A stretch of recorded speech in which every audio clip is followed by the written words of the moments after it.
जय हिंद दोस्तों, आज हम आपको बताएंगे जय शंकर प्रसाद जी का जीवन परिचय और साथ में साहित्यिक परिचय, जो कि बोर्ड एग्जाम क्लास 12 के लिए बहुत ज्यादा इंपॉर्टेंट है। आपको पता है, खासकर साहित्यिक परिचय तो आपको बहुत ही आसान भाषा में बताएंगे। उसके पहले यहाँ पर आप लोग देख लीजिए, ये है आपका बोर्ड एग्जाम का मॉडल पेपर। यहाँ पर आपका देखो, जयशंकर प्रसाद जी का साहित्यिक परिचय 80 शब्दों में पूछा गया है और ये हर साल पूछा जाता है, बहुत ही इंपॉर्टेंट है। एक पेपर मेरे पास और है, ये आप लोग देख लीजिए, यहाँ पर है ना, ये पेपर है।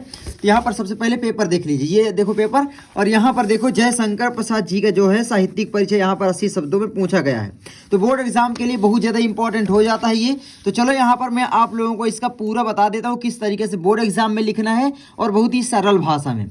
सबसे पहले आप लोग यहाँ पर ऊपर डालेंगे हेडिंग जयशंकर प्रसाद, उसके बाद जीवन परिचय सबसे पहले आपको थोड़ा सा लिख देना है।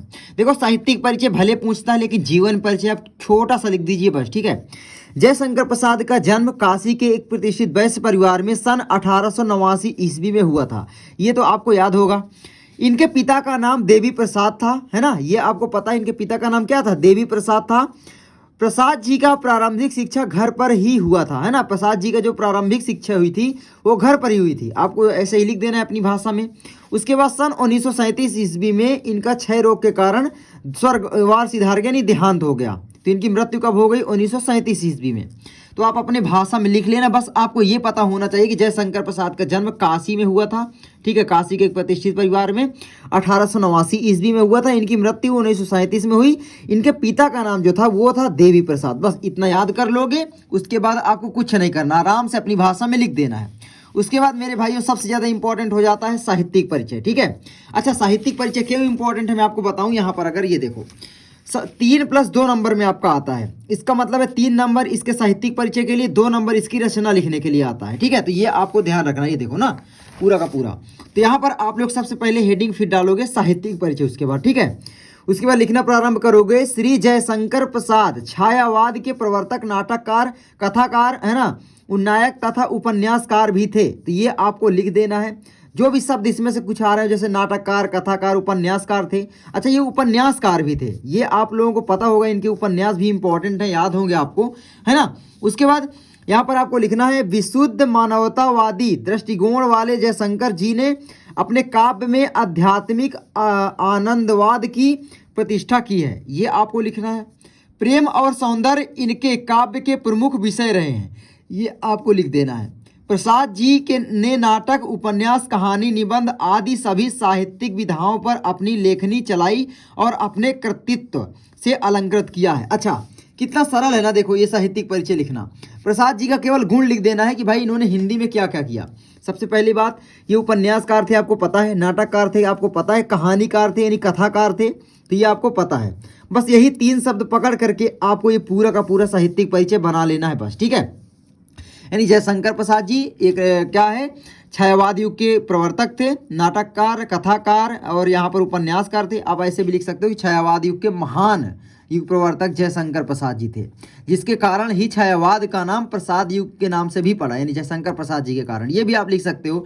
तो अपनी भाषा में जो भी चाहो इनमें से आप ऐड कर लो और अपनी भाषा में थोड़ा सा बना लो, ताकि आपको याद रहे। उसके बाद मेरे भाई सबसे इंपॉर्टेंट आपका आ जाता है रचनाएं। तो आपको रचनाएं लिख देना है। जयशंकर प्रसाद जी की रचनाएं जो हैं ये हैं, कामायनी, आपको पता है इनका क्या है, महाकाव्य है, ठीक है।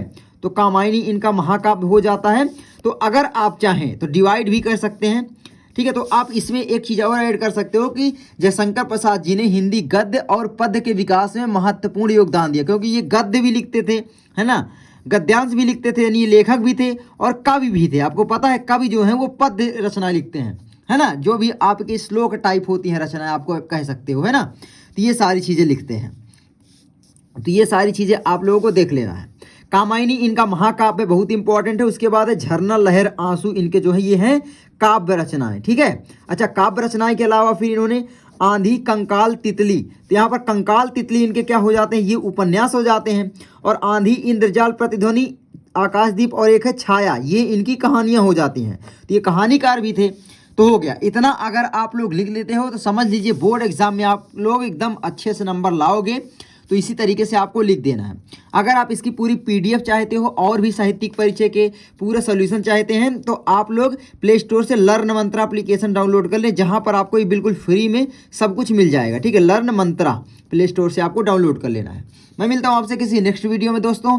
जय हिंद, जय भारत, पढ़ाई करते रहें, ऑल द वेरी बेस्ट। और जीवन परिचय और साहित्यिक परिचय इसी तरीके से आपको लिख के आना है।